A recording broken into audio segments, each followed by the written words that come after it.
The alarm never needed to ring. Amara's body had memorized struggle. By 4:15 a.m., her eyes opened to darkness and the faint hum of generators from neighboring houses.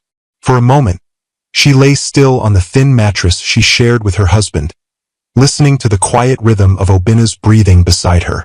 He slept on his back, one arm flung over his head.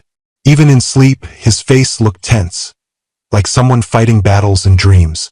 She turned carefully so the bed wouldn't creak. Their one-room apartment in Suralire was small but clean. The paint peeled slightly near the window. The ceiling fan groaned when it worked. But Amara scrubbed the tiled floor every night before bed. She believed that poverty did not excuse dirt. She tied her wrapper firmly around her waist and stepped into the tiny kitchen corner.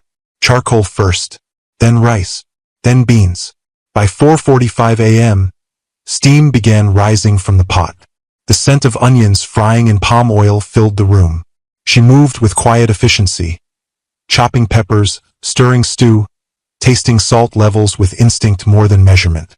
Her body was large, soft, and full, but strong. Years of lifting pots and standing for long hours had hardened her arms. Sweat gathered at the back of her neck before sunrise. Behind her, Obina shifted. She paused, listening. He didn't wake. She exhaled softly. It had not always been this way. When they first married, Obina used to wake before her. He would hug her from behind while she cooked, kiss her shoulder, whisper dreams into her ear. "Just give me a little time," he used to say. "I'll build you a house so big you'll get tired walking inside it." She had believed him. She still did. Mostly. By 5:30 a.m., she arranged the large stainless steel pots into 2 basins, balanced them carefully, and stepped outside. The morning air was cool against her skin. Her roadside food stand was only 10 minutes away, near a busy junction where Danfo buses screeched and Kiki drivers argued over passengers. The stand itself was simple. Wooden frame, zinc roof, 2 benches, and a long table blackened slightly by years of charcoal smoke. But it was hers. Well rented, but hers. She set up the charcoal stove, fanned it until flames caught, and began warming the stew. The sky slowly shifted from black to gray. The first customers were always the bus drivers. "Mama Amara," one called out, jumping down from his yellow bus. "Give me beans and extra stew today, oh. I need strength." She smiled wide. "If you pay extra, you'll get extra." They laughed. She served quickly, her hands moving automatically, rice scoop, stew pour, plantain placement, foil wrap. Coins clinked into her plastic bowl. By 7 a.m., the junction buzzed with noise. Mechanics from nearby workshops came over. Office workers stopped by before heading to work. A group of school teachers always shared one table, gossiping between bites. Some were kind. Some were careless. Amara, with this your size, you don't need to be selling food again, oh." One woman joked loudly. "Your husband is enjoying well." Laughter followed. Amara smiled politely. Inside, she swallowed the sting. If only they knew. Obina hated that she sold food. Hated it. Not because the money wasn't useful, it paid rent, electricity bills, food, and sometimes his transport to interviews. He hated what it meant. "I studied engineering for 5 years, he had said 2 nights ago, his voice sharp. 5 years, Amara. And my wife is selling rice by the roadside." She had been washing plates in a basin when he said it. "You think I enjoy this?" he continued. "You think I don't feel shame when people ask what I'm doing now?" She had dried her hands slowly before turning to him. "It's temporary," she said softly. "You'll get your opportunity." He had laughed, but it wasn't a happy sound. "You believe in miracles too much." Maybe she did, but someone had to. By midday, the sun became cruel. Heat pressed down on her shoulders as she stood over boiling stew. Sweat soaked her blouse. Her feet ached. Still, she worked. She thought about Obina, about the man she married, tall, brilliant, ambitious. The way he used to explain engineering concepts excitedly, drawing diagrams on scrap paper. The way he used to promise her travel, comfort, a life beyond struggle. The job market had broken something in him. Interview after interview. Overqualified. Underexperienced. We'll call you. They never called. She saw how rejection chipped away at him, saw how pride slowly turned into bitterness. And sometimes, that bitterness pointed at her. Not violently, but painfully. That evening, after packing up her stand and counting the day's earnings, 18,500 Nigerian nairas, she walked home slowly. The sun was dipping low, casting orange light across the streets. She was tired, but when she entered the room and saw Obinna sitting at the table with his laptop open, something in her softened. "Any news?" she asked gently. He didn't look up immediately. Then he closed the laptop. "Nothing." She placed the money on the table. "I'll pay part of the electricity tomorrow." He stared at the cash, then at her. "You shouldn't have to do this." She smiled faintly. "But I can." His jaw tightened. "You're my wife. And you're my husband," she replied calmly. "We're one." Silence settled between them. Later that night, after dinner, they lay on the bed in darkness. The fan creaked above them. "Do you ever regret marrying me?" Obinna asked suddenly. The question startled her. She turned toward him. "Why would I?" "Because I haven't given you anything." Her heart ached at the vulnerability in his voice. "You gave me love," she said quietly. "You gave me partnership." He didn't respond. After a moment he rolled away from her. And though he said nothing more, she could feel it. The distance. Not physical, but emotional. As if he was beginning to measure himself against the world. And finding himself small. And sometimes when a man feels small, he looks for something smaller to stand on. Amara closed her eyes. Tomorrow, she would wake again at 4:15 a.m. Tomorrow she would cook. Tomorrow, she would smile at customers who didn't see her sacrifices. Tomorrow, she would encourage a man who was slowly drowning in disappointment. Because she believed in seasons. And she believed that Obinna's season would change. What she didn't know was that change was already on its way.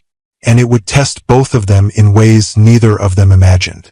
The day everything changed began like every other day. Amara woke at 4:15 a.m. The room was heavy with heat despite the early hour. Power had gone out sometime in the night, and the fan hung motionless above them. Obinna slept restlessly, one arm covering his face. She watched him for a second longer than usual. His beard had grown fuller these past months. Not intentionally, just neglect. His once sharp confidence had dulled into something quieter, something bruised. She brushed a hand lightly across his shoulder. He didn't stir. She slipped out of bed. By 5:30 a.m., she was at her roadside stand, setting up under a sky still half asleep. The air carried the smell of damp earth from light rain the previous night. She liked mornings after rain. They felt forgiving. Charcoal crackled. Oil sizzled. The first Danfo screeched to a stop near the junction. "Mama Amara!" the conductor shouted. "Make it fast today, oh! Lasma is chasing us everywhere." She laughed and moved quickly, wrapping rice in foil. By mid-morning, the rush had peaked and softened. Office workers had gone. Mechanics returned to their garages. The sun climbed steadily, pressing heat into her skin. Around 11:40 a.m., the unusual happened. A sleek black SUV slowed near the junction. It didn't belong there. It was too polished, too quiet, too expensive for a street filled with hawkers and yellow buses. Several heads turned. The vehicle stopped directly in front of her stand. Amara frowned slightly, wiping her hands on her apron. Maybe someone was lost. The back door opened. A man stepped out. Tall, dark suit, crisp white shirt, polished shoes that clearly had never met Lagos dust before that moment. He removed his sunglasses slowly and looked around, as if confirming his location. Then his eyes settled on her. "Good afternoon," he said calmly. His voice didn't match the street. It was controlled, educated, precise. Amara straightened instinctively. "Good afternoon, sir. You want food?" A few customers nearby watched with curiosity. The man glanced briefly at her pots, then back at her face. "Are you Miss Amara Okoye?" Her heart skipped. Very few people used her maiden name anymore. Yes, I am. He stepped closer, careful not to brush against the wooden counter. My name is Barrister Kunal Adeyemi. The name meant nothing to her, but the title did. Barrister, lawyer. Her stomach tightened. I represent the estate of the late Chief Emeka Okoye. The name hit her like a distant echo. Okoye. Her father's surname. Her father had once mentioned a cousin who traveled abroad decades ago. A wealthy one. They had lost contact. It had always sounded like folklore. The rich uncle in a faraway country. I don't understand, she said quietly. I believe you are his niece. I have never met him. That is correct. A small crowd was beginning to gather. Lagos thrived on drama. The lawyer glanced around, assessing the growing attention. May we speak somewhere private? Her pulse began to race. Private conversations with lawyers never meant small things. She nodded slowly. Chinedu, she called to a young boy who sometimes helped her wash plates. Watch the stand for me. He stared at the SUV, eyes wide, but nodded. Amara wiped her hands again and stepped aside with the lawyer, moving toward a small shaded area beside a closed shop. The lawyer opened a leather folder. His movements were deliberate. I regret to inform you that Chief Emeka Okoye passed away 3 weeks ago in London. Her throat went dry. She felt nothing at first.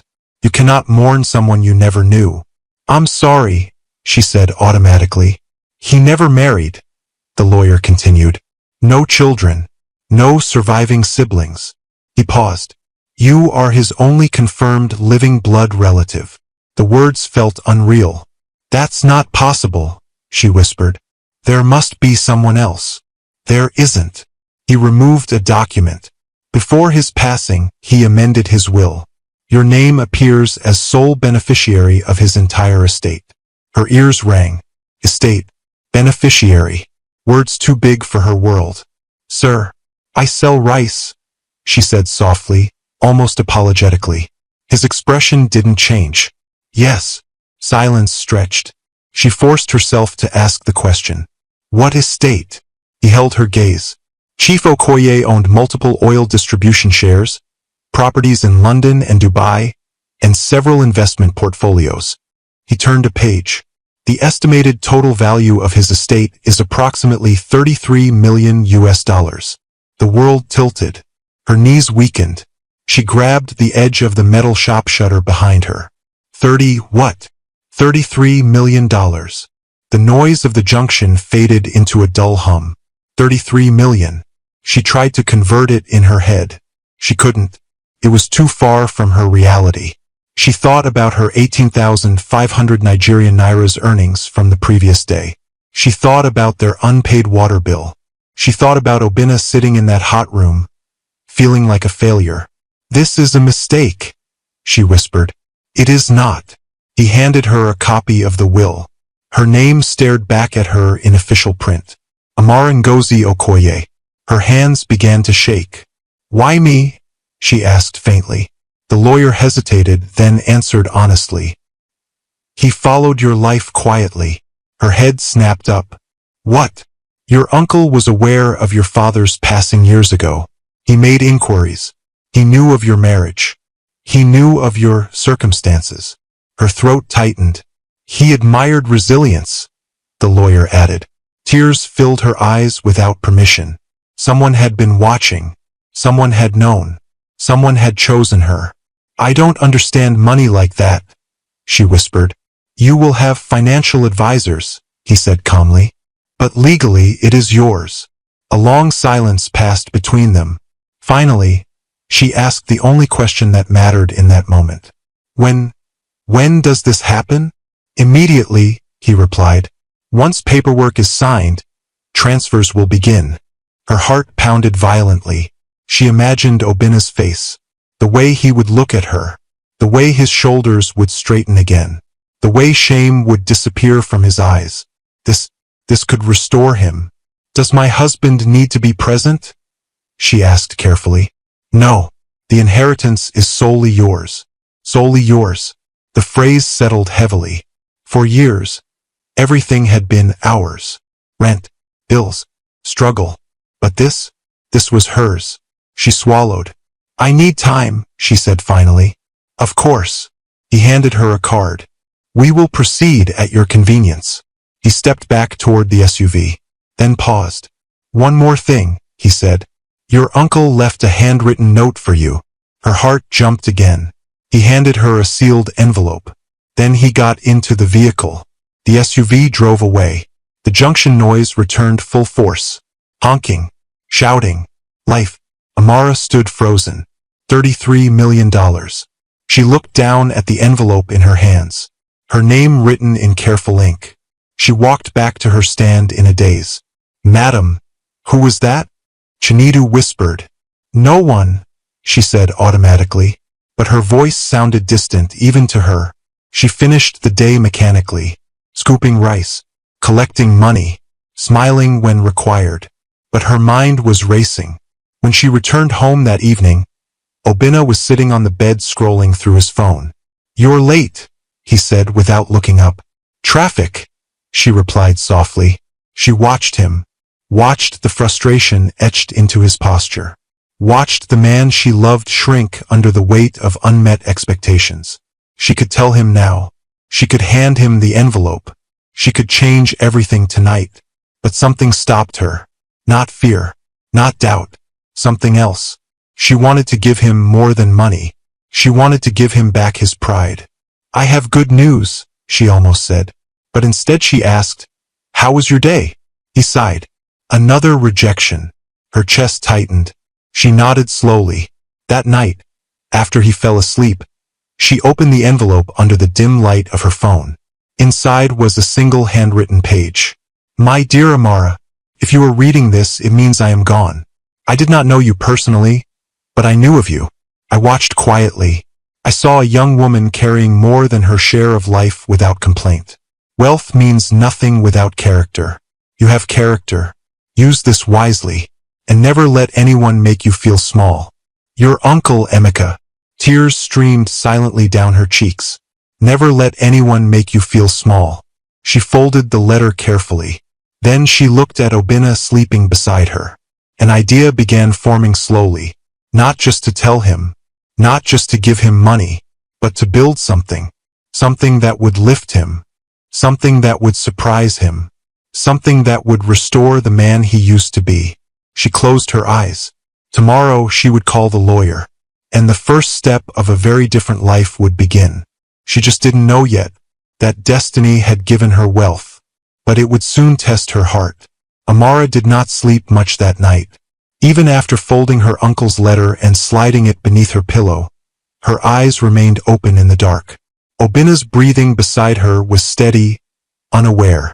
Outside, a generator coughed to life somewhere down the street. $33 million. The number felt unreal, like something that belonged in movies, not in a one-room apartment with peeling paint and a faulty fan. She turned slightly and studied Obinna's face. In sleep, he looked younger, softer, almost like the university graduate she had married, the man who once walked with ideas bursting from him like sunlight. She remembered their wedding day, the cheap rented hall, the borrowed chairs, the way he held her hands and whispered, "Just give me time, Amara. I will make you proud." She had never stopped believing him, but belief alone had not paid rent. By morning, her decision had begun to solidify. She would not just tell him. She would build something for him. Something that would restore his confidence, not crush it. Something that would make him feel like the man he had always wanted to be. She slipped out of bed early and went to the roadside stand as usual. No one there knew that the woman serving rice now possessed more wealth than everyone passing that junction combined. That anonymity felt strangely powerful. By noon, she closed earlier than usual and called the number on Barrister Cunnell's card. "I'm ready to proceed," she said calmly. There was no dramatic music, no thunder in the sky, just paperwork. By the end of the week, she had signed documents she barely understood but trusted through advisors. Accounts were opened, transfers initiated. Lawyers introduced her to financial managers who spoke in polished tones about portfolios and asset diversification. She listened more than she spoke, and she learned quickly. Within days, she was sitting in an air-conditioned conference room for the first time in her life. Felt surreal. She wore her best Ankara dress and sat upright, absorbing every explanation. "Madam Amara," one advisor said respectfully, "what are your plans for the funds?" Plans. She thought of Obina, of his bitterness, of the way rejection had hollowed him out. "I want to invest in construction," she said slowly. They exchanged glances. "That's viable," the lawyer nodded. "Real estate is stable. But do you have a developer in mind?" She hesitated for a fraction of a second. Yes. That evening, when she returned home, Obina was unusually quiet. "An old classmate called," he said flatly. "He just bought a car." She placed her bag down gently. "That's good for him." He laughed bitterly. "Everyone is moving forward." She sat beside him. "Your time is coming." He didn't respond. That night, when he fell asleep, she opened her phone and drafted the plan. Step 1. Establish a holding company. Step 2. Create a competitive high-value construction project. Step 3. Release bids publicly. Step 4. Ensure Obina sees it but not suspect her. It would not be easy, but she wanted this to be real. Not charity. Not pity. Opportunity. Weeks passed. Quietly, efficiently, her advisors helped her register a development company under a corporate structure that concealed her personal identity. Everything was legal, transparent, anonymous. She chose a project bold enough to command attention. A luxury mansion estate in an upscale neighborhood of Lekki. 3 floors, imported materials, full automation, infinity pool, estimated cost, $33 million. The symbolism was not lost on her. When the tender invitation was released through industry channels, Obina saw it within days. She was in the kitchen that afternoon when she heard him shout from the room, "Amara!" Her heart skipped. She walked in, wiping her hands. "What happened?" He turned the laptop toward her. "Look at this." She pretended to scan it casually, though she already knew every line. "This is international standard," he whispered. $33 million. Private investor. High-end estate. They're accepting proposals. She let a small smile form. "Will you apply?" He stared at her. "Are you serious? This is bigger than anything I've handled." "You're capable," she said quietly. He looked at her longer than usual. "You really believe that?" "I married you because I believe that." Something flickered in his eyes. Pride, maybe, hope. That night he barely slept. He worked on proposal drafts until 2 a.m., muttering calculations, revising budgets, adjusting technical drawings. She lay beside him, pretending to sleep. Every tap of his keyboard felt like planting a seed. Weeks later, he received the email. She heard the notification before he did. Her heart pounded so loudly she feared he would hear it. He opened it. Silence. Then, a sharp inhale. "Amara!" She turned. "I got it." His voice trembled. "They awarded me the contract." He stood up suddenly, pacing the small room. "Do you understand what this means? This is my breakthrough. This is everything." He grabbed her and spun her in excitement. For a moment, it was like the old Obina had returned. Joyful, confident, alive. She laughed through tears. "Yes," she whispered against his chest. "Everything." Over the next weeks, life shifted rapidly. Obina transformed. He bought new suits, sharper shoes. He trimmed his beard carefully. He spoke on the phone in authoritative tones. "Yes, I'll approve that design. Send the structural analysis. Schedule the investor call." He moved like a man reborn. She watched him carefully. Pride had returned, but so had something else. Distance. He began coming home later. Sometimes he ate out, claiming meetings ran long. "You don't need to wait up," he said once. She nodded. She didn't question. She received weekly updates about the project through her advisors. Photos of foundation work, material imports, contractor reports. She studied them quietly at night. Her mansion, built by her husband, Her heart swelled at the thought of the day she would reveal everything. She imagined it vividly. He would finish the house. The grand reveal. She would step forward and say, "It's ours." He would laugh in disbelief. He would apologize for every insecure moment. They would move in together. And this season of struggle would become a story they told their children.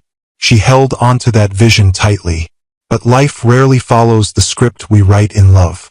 One evening, as he dressed for another investor dinner, he looked at her critically. "Don't wait up," he repeated. She smiled faintly. "I won't." He paused at the door. Maybe you should consider upgrading your wardrobe," he said casually. "Now that I'm working at this level, appearances matter." The words were light, but they landed heavy. She forced a nod. "Okay." When the door closed behind him, she sat down slowly. Upgrading. Appearances. She looked down at her hands, rough from years of cooking and washing. Was this what success would cost? She pushed the thought aside. No, he was just adjusting. He was just finding his footing again. This was temporary. She believed that. She had to.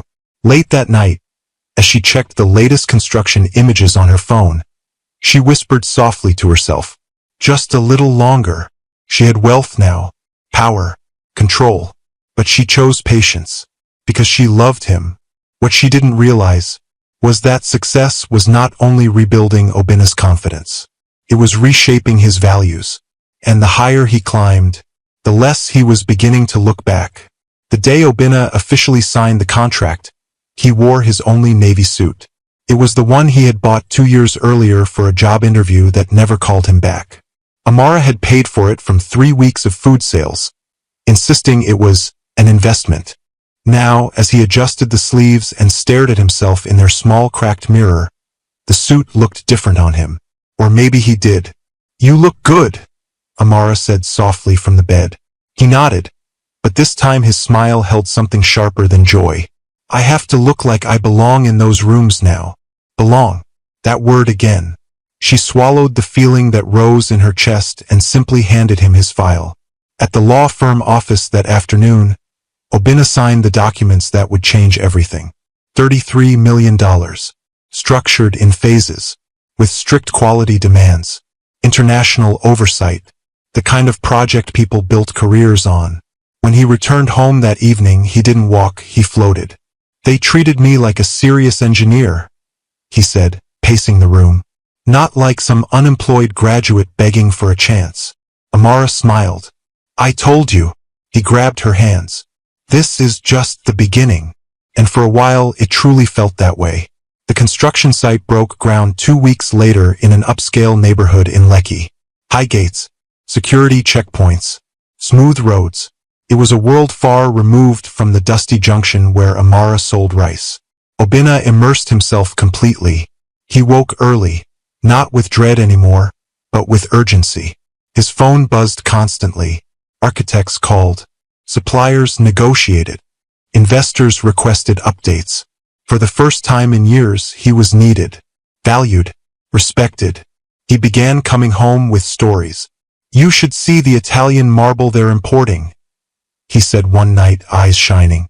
"The finishing alone costs more than this entire building we live in." Amara listened attentively. "I'm proud of you," she said. He nodded, but his gaze lingered around their apartment. The narrow walls, the peeling paint, the tiny kitchen. Silence followed. Something unspoken. One Saturday morning, Amara surprised him. She packed food in containers, jollof rice, chicken, plantain, and dressed neatly in her best Ankara gown. "I thought I'd bring lunch to the site," she said lightly. "You've been working so hard." He froze. "Today?" "Yes. I won't stay long." His jaw tightened almost imperceptibly. "The investors are visiting today." She smiled. "Even better. They'll see how well you're being taken care of." His expression changed. Not anger. Not exactly. Embarrassment. "Amara," he began carefully. "It's not that kind of environment." Her heart skipped. "What kind?" "It's corporate. International partners. Architects from abroad. It's not a roadside setting." The words hung heavy between them. "I won't embarrass you," she said quietly. He exhaled sharply. "That's not what I mean." But it was exactly what he meant. She saw it clearly now. The fear that someone would ask, "Who is she?" And he would have to answer, "She's my wife. She sells food by the roadside." He stepped closer, lowering his voice. "Let's just keep things professional. Okay? I'll eat when I get home." She nodded slowly. "Okay." She unpacked the food silently and placed it back on the small table. That day she ate alone. As months passed, Obinna changed subtly. Then not so subtly. He upgraded his wardrobe, bought new watches, started using words like portfolio and assets casually in conversation. His phone was always face down. He began attending investor dinners at high-end restaurants. "Networking is important," he said. Amara never argued. She only watched. One evening, he returned home smelling of unfamiliar perfume, floral and expensive. She noticed immediately. "Long meeting?" she asked carefully. "Yes, Cassandra organized it." "Who's Cassandra?" "Interior consultant," he replied quickly. "She has foreign connections." He spoke the name with a certain ease, a certain softness. Amara's stomach tightened, but she said nothing.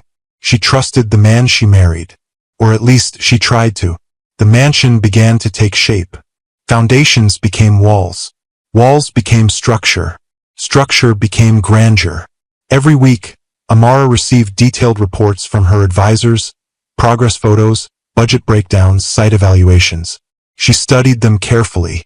Obinna was doing well, very well. His management impressed even the international consultants. Pride swelled in her chest. This was working. Her plan was working. But success does strange things to insecure hearts. One night, as they prepared for bed, Obinna stood before the mirror adjusting his tie for the next day. "You know," he said casually, "once this project finishes, our lives will change permanently." She smiled faintly. "Our lives?" He paused just slightly. "Yes, of course." But something in his tone had shifted. She noticed. He turned and looked at her fully. "You should consider losing some weight," he said suddenly. "It would help when we start attending bigger events." The words landed like cold water. She stared at him. "I'm just saying," he continued defensively. "Presentation matters at that level." At that level. The phrase echoed painfully. She swallowed hard. "I've always looked like this." He shrugged. "And I've always been unemployed." Things change. The silence that followed was heavier than any argument. He didn't apologize. Instead, he lay down facing away from her. And for the first time since their marriage, Amara felt alone beside her husband.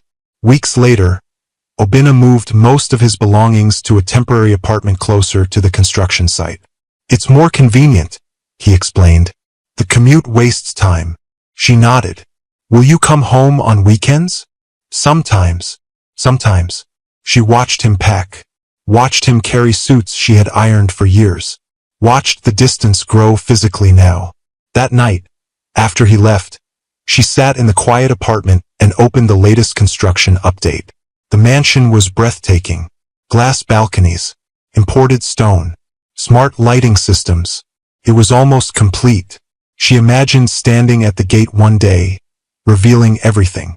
She imagined the shock on his face. She imagined gratitude, repentance, love renewed. But as she replayed their recent conversations in her mind, a new thought crept in.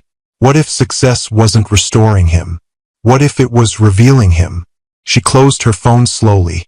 Her uncle's words echoed from memory. "Never let anyone make you feel small." She looked around the tiny apartment, the place she had sustained for years while he searched for opportunity. And she realized something quietly devastating. Obinna had once felt small because he lacked success. Now he was beginning to make her feel small because he had found it. And the mansion? It wasn't just a building anymore. It was becoming a mirror, reflecting who he truly was.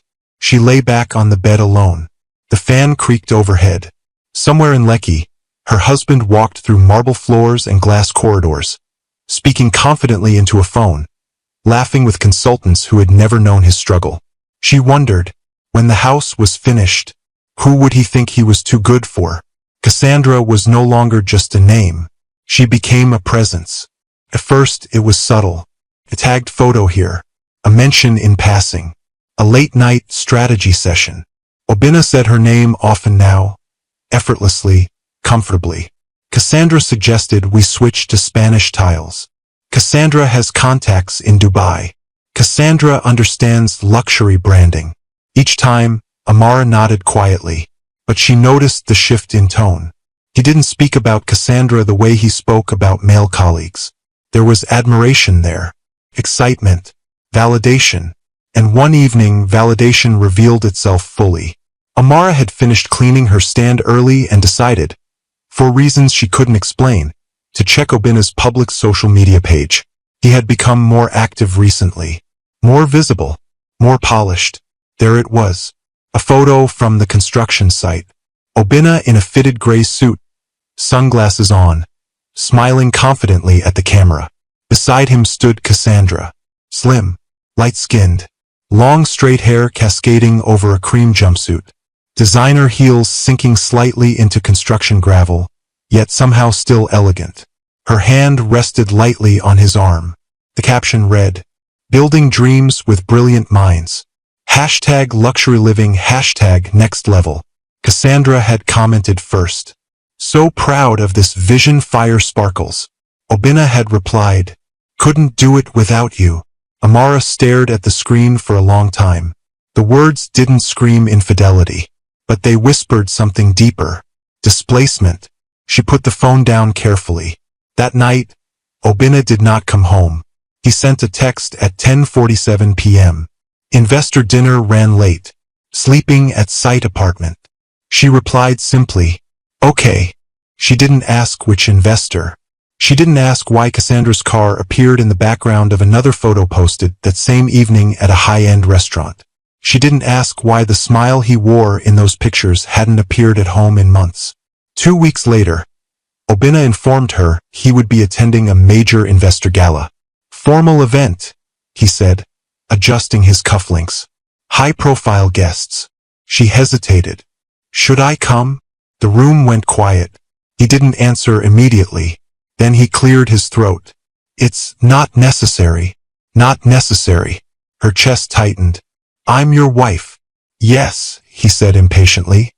"But these events are strategic. Image matters." Image. The word again. She looked down at her body unconsciously. At the softness she had carried her whole life. At the curves he once called beautiful. "I can dress well," she said quietly. "It's not just dressing," he replied. He stopped himself, but too late. "Just this once," he added. "It's easier." Easier. For whom? She forced a smile. "All right." After he left, she stood in front of their small mirror. She studied herself long and hard. Her face was still kind, her eyes still hopeful, but she could see what he saw now, not inadequacy but inconvenience. She was no longer aligned with the life he was stepping into, and that realization didn't make her angry. It made her cold. The confirmation came unexpectedly. A woman from her junction, loud, observant, always curious, approached her one afternoon. "Ah, Amara," she said, lowering her voice. "I saw your husband yesterday at the Sapphire Lounge." Amara kept stirring her stew. "Oh, yes-o, with one fine yellow girl." They looked very close. Amara's hands didn't stop moving. "Maybe work." The woman shook her head knowingly. "That one didn't look like work." She walked away. Amara finished serving a customer before her hands began to tremble slightly. That evening, she didn't wait for social media. She drove. Yes, drove. Her advisors had insisted she learn immediately after the inheritance. She had purchased a modest but elegant black Mercedes weeks earlier, though Obinna did not know it was hers. He assumed it belonged to the development company. She parked discreetly outside the Sapphire Lounge, and she saw them, through the glass. Obinna leaned back in his chair, laughing freely. Cassandra sat close beside him, her hand resting on his thigh under the table.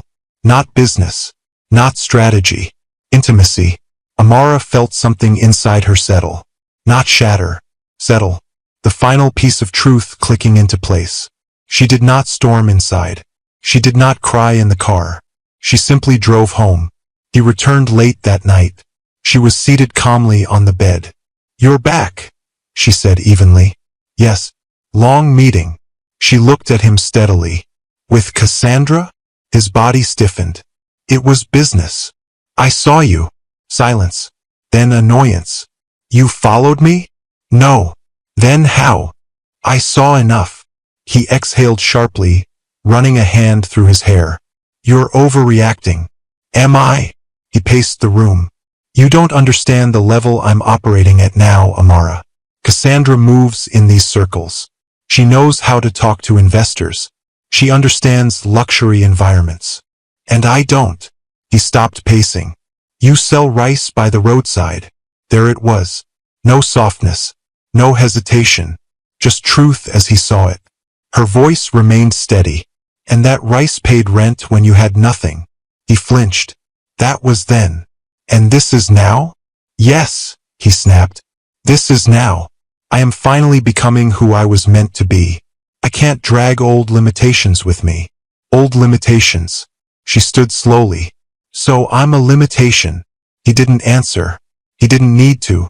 Silence screamed for him. "I need a partner who fits where I'm going," he said finally. "Not someone who reminds me of where I started." The words pierced deeper than any shout. She studied his face carefully. The man before her looked like Obina, but his eyes were different. Sharp, ambitious, detached. "You don't need me anymore," she said quietly. He hesitated. Then, "No." The word fell like a final verdict.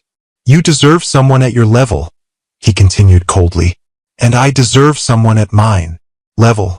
Always levels now." She nodded slowly. "When do I leave?" His jaw tightened. "Tomorrow. Tomorrow. After years of sacrifice.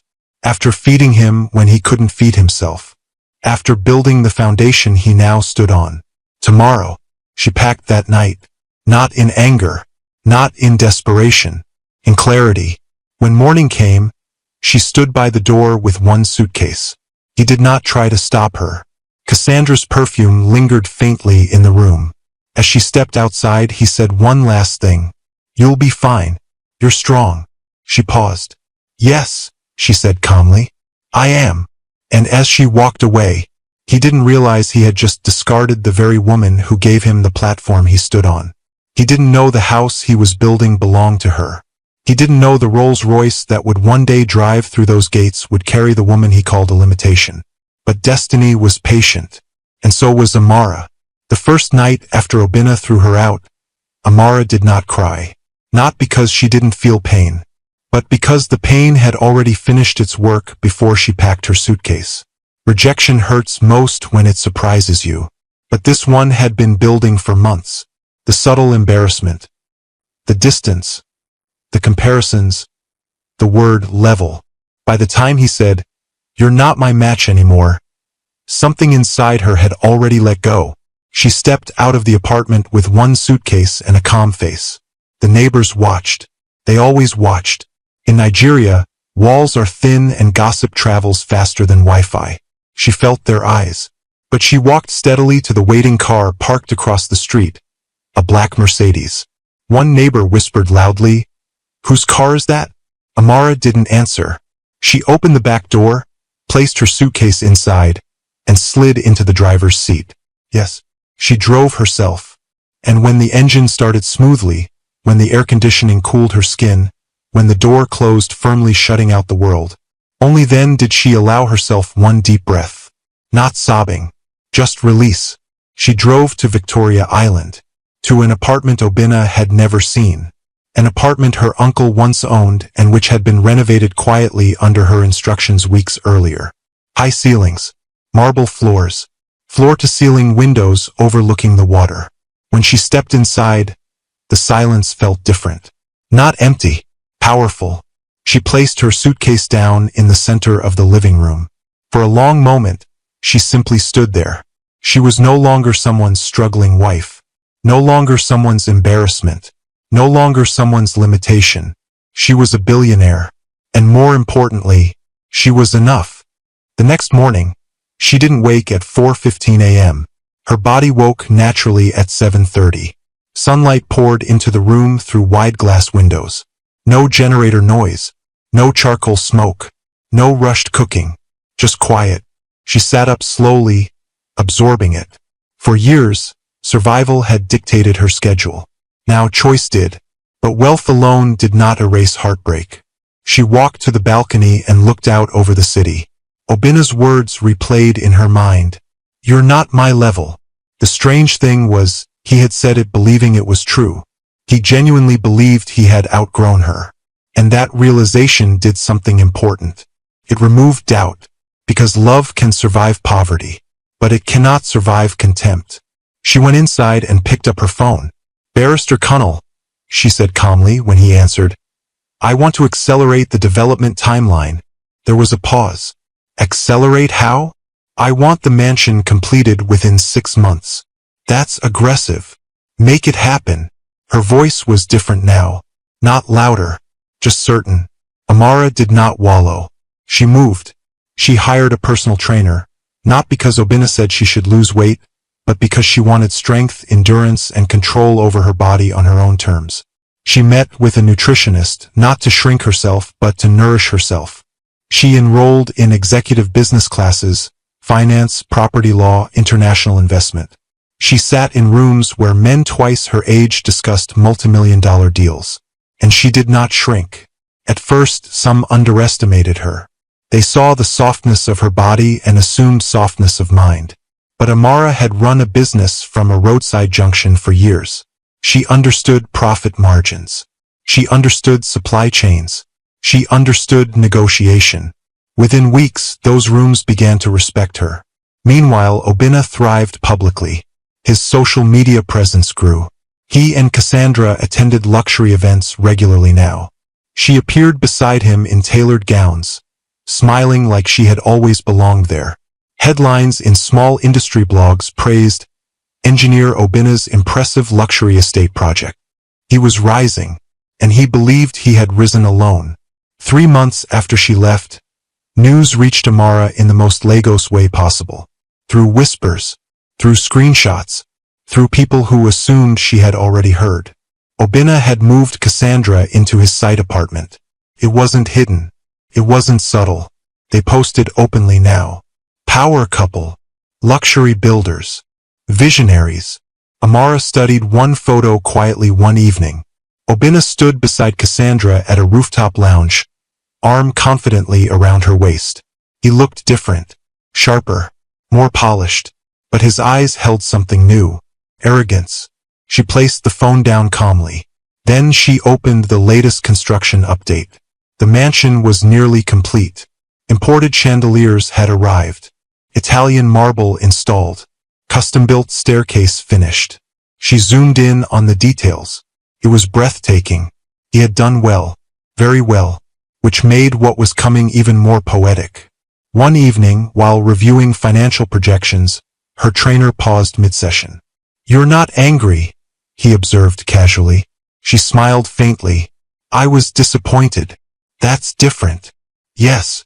Anger consumes energy. Disappointment clarifies it." She did not want revenge. She wanted truth revealed. She wanted the moment where illusion collapsed. And that moment was approaching. Her advisors scheduled the key handover ceremony. Obina had never met the true owner. All communication went through representatives. He assumed the investor was an anonymous foreign billionaire. He assumed he would receive the final payment and possibly more contracts. He assumed life was moving upward permanently. The final inspection was set for a Saturday afternoon. She chose her outfit carefully days in advance. Navy silk gown. Diamond studs, subtle, not loud. Hair styled elegantly. Not flashy. Not dramatic. Just powerful. She ordered a Rolls-Royce Phantom for delivery. Not to show off, but because presence matters. Image matters. Level matters. The irony did not escape her. On the morning of the handover, she stood before her mirror in the Victoria Island apartment. She did not see the roadside food seller. She did not see the woman Obina dismissed. She saw someone refined by struggle, strengthened by betrayal, elevated by grace. Her uncle's letter rested in her drawer. She read one line again. Never let anyone make you feel small. She smiled softly. She no longer felt small. Not because of money, but because she had survived humiliation without losing dignity. That was wealth no inheritance could buy. As the driver opened the Rolls-Royce door for her later that afternoon, she stepped inside with steady composure. No shaking hands. No revenge speech rehearsed. Just clarity. Some men build houses. Some women build destiny. And soon, Obina would understand the difference. By the time the mansion stood nearly complete, Obina no longer visited Surulere. That part of his life felt distant now, like an old photograph slightly faded at the edges. He had upgraded everything. His wardrobe, his address, his circle, his attitude, and beside him always Cassandra. She moved into the site apartment officially 4 months after Amara left. Not that anyone announced it, but everyone noticed. Cassandra did not carry herself like a guest. She rearranged furniture, replaced curtains, changed the scent diffusers. She even began giving instructions to staff. Make sure Engineer Obina's coffee is ready before 7 a.m. Engineer Obina. She used the title like a crown. At first, Obina felt a small flicker of discomfort at how quickly things had escalated. But Cassandra filled silence with admiration. You deserve this life, she would say while adjusting his tie. You were always meant for bigger things. She spoke to his pride in a language Amara never needed to use. Amara had believed in him quietly. Cassandra believed in him loudly. And sometimes loud validation feels sweeter to wounded ego. Obina's confidence soared. Industry blogs featured the mansion's progress weekly. Drone shots captured marble balconies and the infinity pool overlooking Lekki's skyline. He began speaking at small real estate forums. Luxury is about vision, he told a room of aspiring developers one evening. You must think beyond your background. Beyond your background. He didn't notice how the phrase cut like a blade. Cassandra sat in the front row, clapping first. Later that night, as they returned to the apartment, she curled beside him on the couch. Soon, she said softly, this house will open doors to international contracts. We won't even stay in Nigeria permanently. She always said we. He liked that. He liked imagining a future that looked sleek and curated. He liked forgetting the version of himself who once counted coins on a wooden table.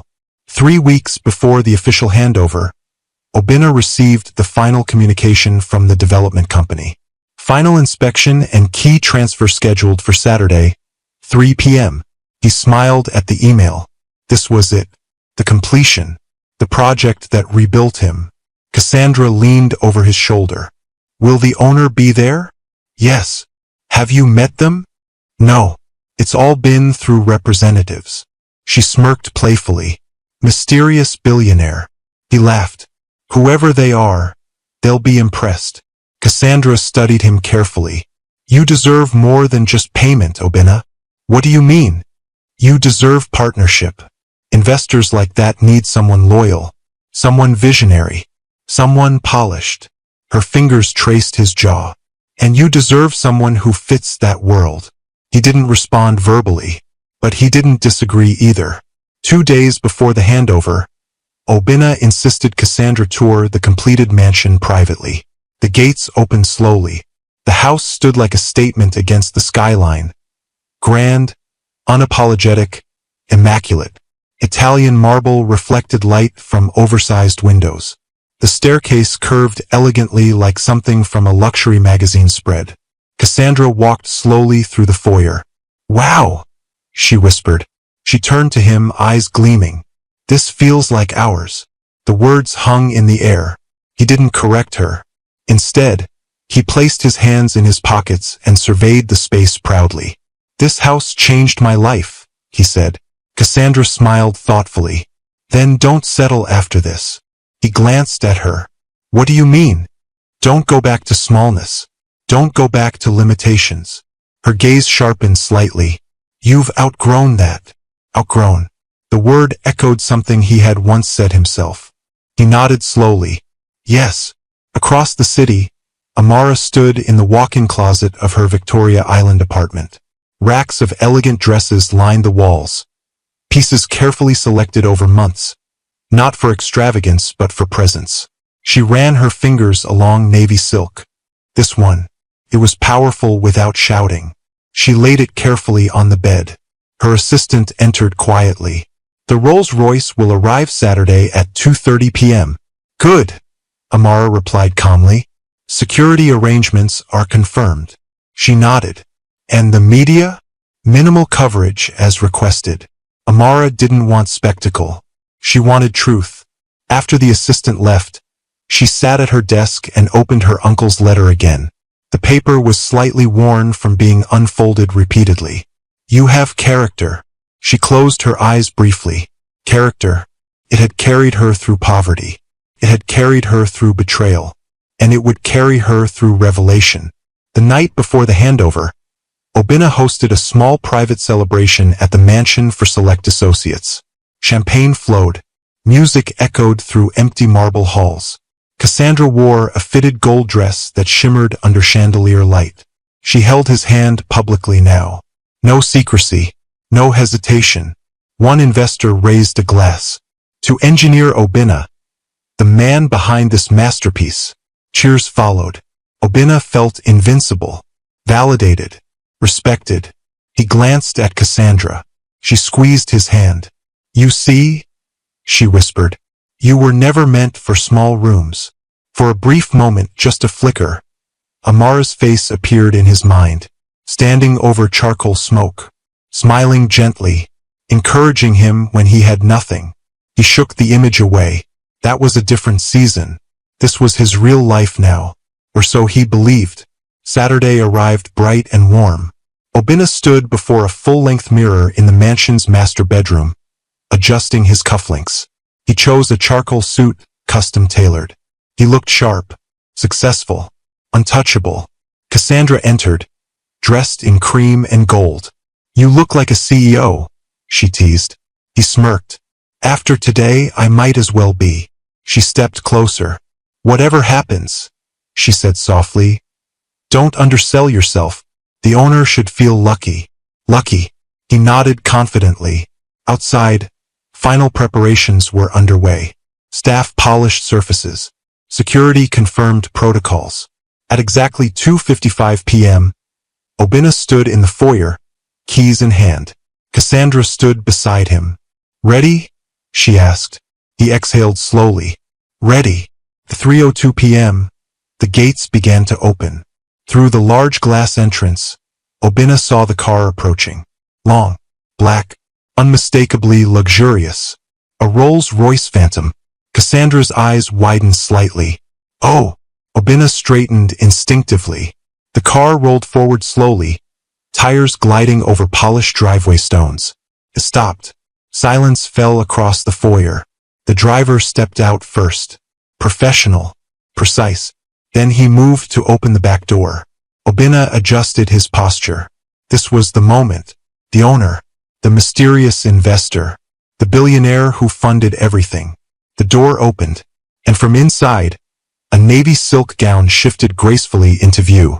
A familiar silhouette stepped out, confident, unhurried, radiant. Obinna's heartbeat stumbled, because he knew that walk. He knew those shoulders. He knew that face. Amara. His breath caught violently in his throat. Beside him, Cassandra whispered faintly, "Who is that?" But Obinna could not answer, because the woman he called small, the woman he replaced, the woman he discarded, was walking toward him as the owner of the house he built.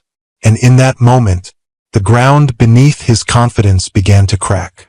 The sound of the Rolls-Royce engine fading into silence felt louder than any thunder. Obinna couldn't move. For a split second, his brain rejected what his eyes were seeing. Amara stepped out of the car slowly, gracefully, like she had stepped out of luxury vehicles her entire life. The navy silk gown flowed around her body with elegance. Diamonds rested lightly against her ears, catching the sunlight. Her hair was styled perfectly, Not overly dramatic, just refined. Confident. Unapologetic. Whole. The driver closed the door behind her. Security personnel stationed at the gate straightened immediately. Obina's throat went dry. No, this wasn't possible. Cassandra shifted slightly beside him. Do you know her? She whispered. He didn't answer, because Amara had begun walking toward them. Each step steady, measured, controlled, not rushed, not angry, just certain. The marble foyer felt colder suddenly. The keys in Obina's hand felt heavier. Amara stopped a few feet away from him. For a moment, they simply looked at each other. So much history sitting in silence between them. Good afternoon, Engineer Obina, she said calmly. Her voice carried authority, not the softness of the woman who once stood over charcoal smoke. Obina's lips parted, but no sound came out. Cassandra stepped forward slightly. I'm sorry.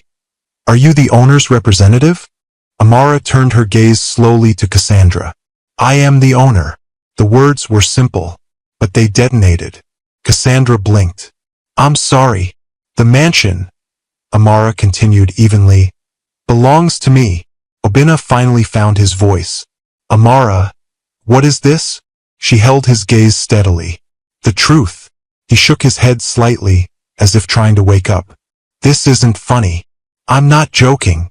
She gestured subtly toward the security team and the driver, who stood respectfully behind her. You've been communicating with my legal representatives for the past year. His breathing grew shallow. No, he muttered. The investor, the development company. My company, she corrected gently. The air shifted. Cassandra's hand slipped from Obina's arm.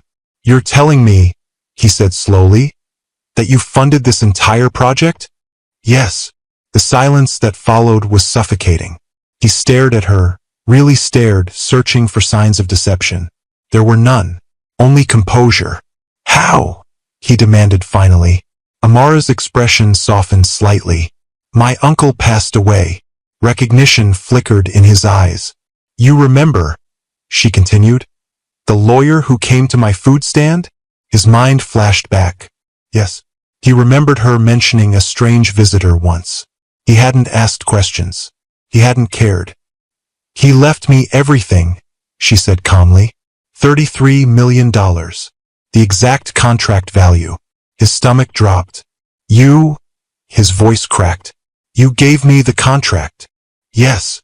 Silence wrapped around them like a vice. Cassandra took a small step back. Her posture changed. She was calculating now. Understanding. So you knew, Obina said hoarsely. I knew you needed an opportunity. His chest tightened. I wanted to surprise you, she continued quietly. I wanted you to build something extraordinary. I wanted you to stand tall again. Her eyes didn't accuse. That made it worse. I planned to reveal everything when the house was completed, she added. It was meant to be ours. Ours. The word sliced through him. Cassandra inhaled sharply. Wait, she said, turning to Obina. She's my wife, Amara finished calmly. The word landed like a hammer.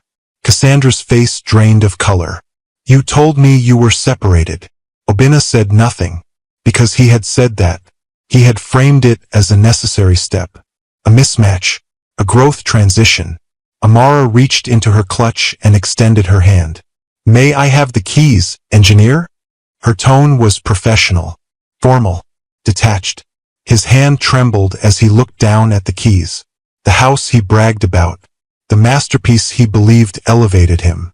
The house he planned to use as a stepping stone into elite circles. He placed the keys in her palm. The contact lasted only a second, but it burned. Your work is impressive, she said sincerely. You managed the project well. No sarcasm. No bitterness. That made it unbearable. Cassandra shifted uncomfortably. You didn't tell me this, she muttered to Obina. He couldn't look at her, because in that moment, something brutal settled inside him. He had thrown away the woman who funded his resurrection. He had called her small, called her limitation, and she had been the architect of his greatest success. Amara turned slightly, surveying the foyer. The chandelier above glittered. Marble floors reflected her image. "It's beautiful," she said softly. She walked past them slowly, heels echoing gently. Security followed at a respectful distance. Obinna stood frozen. Cassandra finally spoke again. "This is insane." He swallowed hard. But insanity wasn't what he felt. He felt exposed, stripped, reduced. Because the narrative he built about himself, the self-made engineer who rose from nothing, had collapsed in seconds. He hadn't risen alone. He had been lifted, and he had kicked away the hands that lifted him. Amara reached the staircase and paused. She turned back. "Engineer Obinna." He looked up slowly. Yes. Her eyes held something powerful. Not revenge. Not triumph. Clarity. "You once said I wasn't your level." The words hung heavy. "I hope you now understand something." His throat tightened. "Level," she continued gently, "is not determined by income." Silence. "It is revealed by character." Cassandra's gaze darted between them. Obinna felt heat crawl up his neck. Every word hit precisely where it hurt most. "I wish you success in your future projects," Amara added calmly. "Payment for this one will be finalized as agreed." Agreed. Strictly business. That was all he was to her now. Business. She turned away and continued up the staircase. The sound of her heels echoed until she disappeared from view. The foyer felt cavernous. Empty. Cassandra pulled her hand fully away from his arm. "You lied to me," she said flatly. He didn't respond, because her accusation felt small compared to the one screaming in his own mind. He had betrayed loyalty. For image. He had traded devotion. For validation. And the woman he replaced had just walked through those doors as the true owner of everything. Cassandra exhaled sharply. "I didn't sign up for drama," she muttered. Without waiting for his reply, she turned and walked toward the exit. Her heels clicked faster than Amara's had. The door closed behind her, and for the first time in over a year, Obinna stood alone, in the house he built, for the woman he discarded. He sank slowly into one of the pristine chairs in the foyer. His reflection stared back at him from the polished marble floor. Not powerful, not elevated, just exposed. And somewhere above him, in the master suite that was meant to be hers all along, Amara stood by the balcony, looking out over the city. Not celebrating, not gloating, just breathing. Because sometimes the greatest revenge isn't destruction. It's revelation. And Obinna had just seen his. The mansion felt different after she left the foyer. It no longer felt like his masterpiece. Felt like a monument to pride. Obinna remained seated long after Cassandra's heels faded down the driveway. Silence expanded around him, pressing into his ears. The same walls he once admired now felt accusing. Every polished surface reflected not triumph, but truth. He stood slowly and looked around.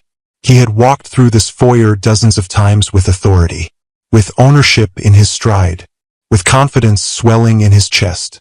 Now he felt like a visitor, because he was. The house had never been his, and neither, it seemed, was the success he thought he claimed alone. His phone buzzed. Cassandra. He stared at the screen before answering. "Hello. What exactly was that?" Her voice snapped through the speaker. He swallowed. "She's my wife. You told me you were separated." "We were. Separated or married?" Silence. "Do you even understand what this looks like?" She continued. "You let me build a future with you while your wife funded everything?" He closed his eyes. He hadn't thought of it like that. He hadn't thought much at all beyond himself. "She never told me," he said weakly. "That's not the point." Cassandra shot back. "You disrespected her." The word hit harder than he expected. Disrespected. Not outgrown. Not leveled up. Disrespected. "I need space," Cassandra said coldly. "Call me when your life makes sense." The line went dead. Obinna lowered the phone slowly. For the first time in months, no one stood beside him affirming his greatness. No applause. No admiration. Just quiet. And memory came in waves. Amara waking before sunrise. the smell of stew clinging to her clothes, the way she counted coins carefully on the small wooden table, the way she smiled at him even after long days, the way she said, "Your time will come." He pressed his hands against his temples. She had believed in him when he did not believe in himself. And when his time came, he replaced her, because she reminded him of the season he was ashamed of, because he mistook humility for weakness, because he valued appearance over loyalty. He stood abruptly and walked toward the staircase. Each step felt heavier than the last. He reached the master suite balcony. The doors were open, but she was gone. Only faint traces of her perfume lingered in the air. He stepped outside and looked over the city skyline. This view was supposed to symbolize his elevation. Instead, it mocked him. The irony twisted deep in his chest. She had given him the platform, and he had used it to step away from her. 3 days passed before he gathered the courage to go to her. It didn't take long to find her new address. Wealth leaves trails. When he arrived at the Victoria Island apartment complex, the security gate alone made his stomach tighten. He gave her name. The guard made a call. Minutes later, the gate opened. He walked inside slowly. The lobby gleamed with polished stone and soft lighting. Nothing about it was accidental. Everything was intentional. He felt small, not because of money, but because of awareness. He rang her doorbell. When the door opened, she stood there calmly. No shock, no trembling. She had expected this. "Obina," she said evenly. Her voice held no bitterness. That hurt more than anger would have. "Can I come in?" he asked quietly. She stepped aside. The apartment was elegant but understated. Large windows, clean lines, soft neutral tones. She had chosen refinement over flash. He stood awkwardly in the living room. "I didn't know," he began.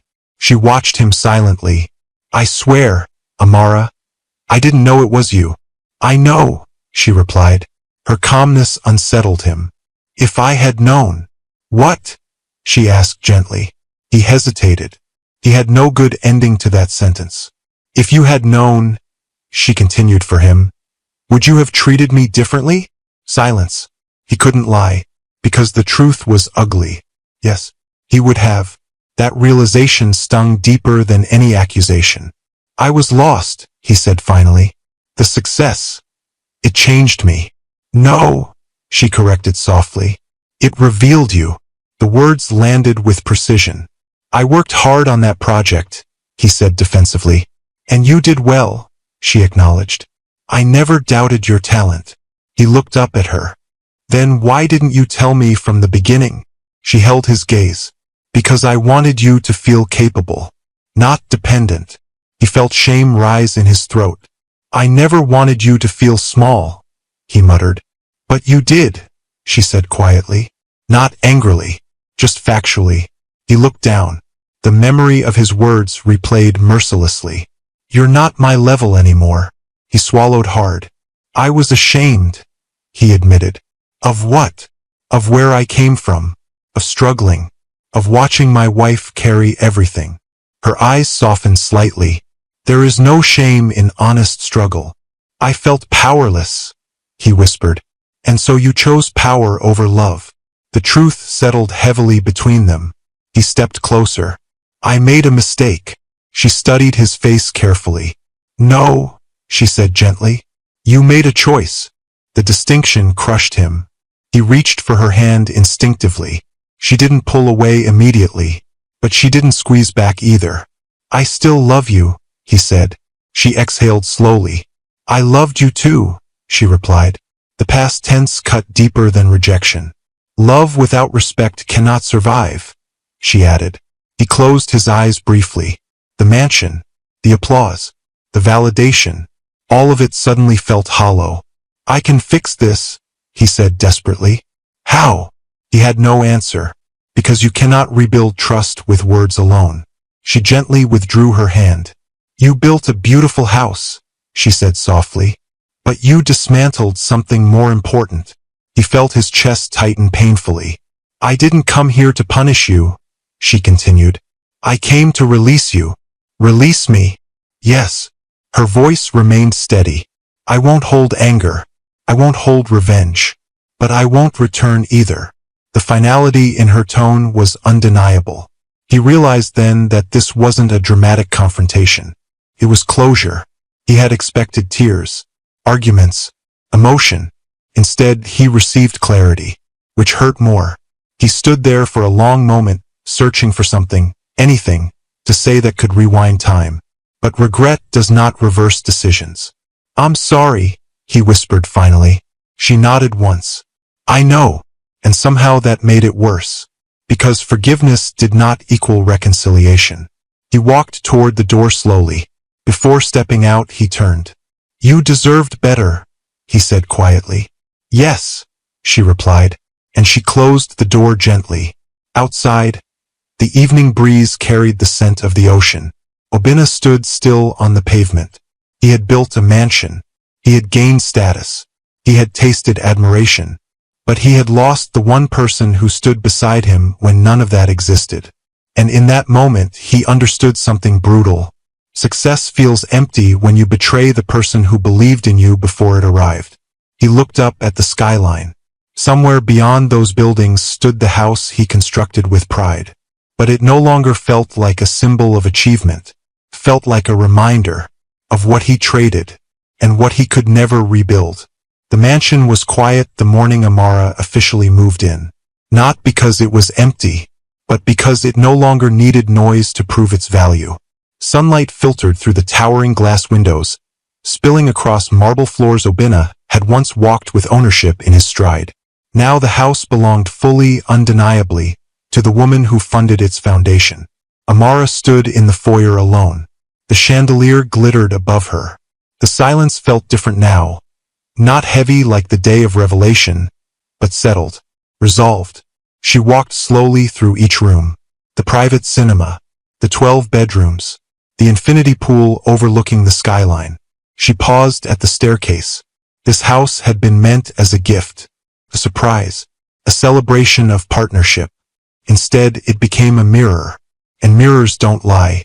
News spread quietly but efficiently through industry circles. Not tabloids, but whispers. Did you hear? The mansion investor was his wife. She funded the whole thing. He threw her out. People who once praised Obinna's rise now added context to the story. And context changes perception. Some avoided him at networking events. Some shook his hand with polite distance. Reputation is fragile, especially in rooms built on status. Cassandra never returned his calls. Within weeks, she had attached herself to another developer, someone with less emotional complication. Obinna found himself alone in the very circles he had fought to enter. Success remained. Contracts continued. But admiration had shifted into caution. And every time someone mentioned the Lekki mansion, it came with a quiet undertone. The house he built. For the wife he abandoned. Amara did not move into the mansion immediately to celebrate. Instead, she converted part of the property into something unexpected. A foundation. She named it the Character Initiative. Its mission was simple: provide scholarships and startup grants to struggling professionals who lacked opportunity, especially those whose partners carried financial burdens silently. She remembered too well what it felt like to carry without being seen. At the launch event, she wore a soft champagne gown, not to impress, just to reflect who she had become.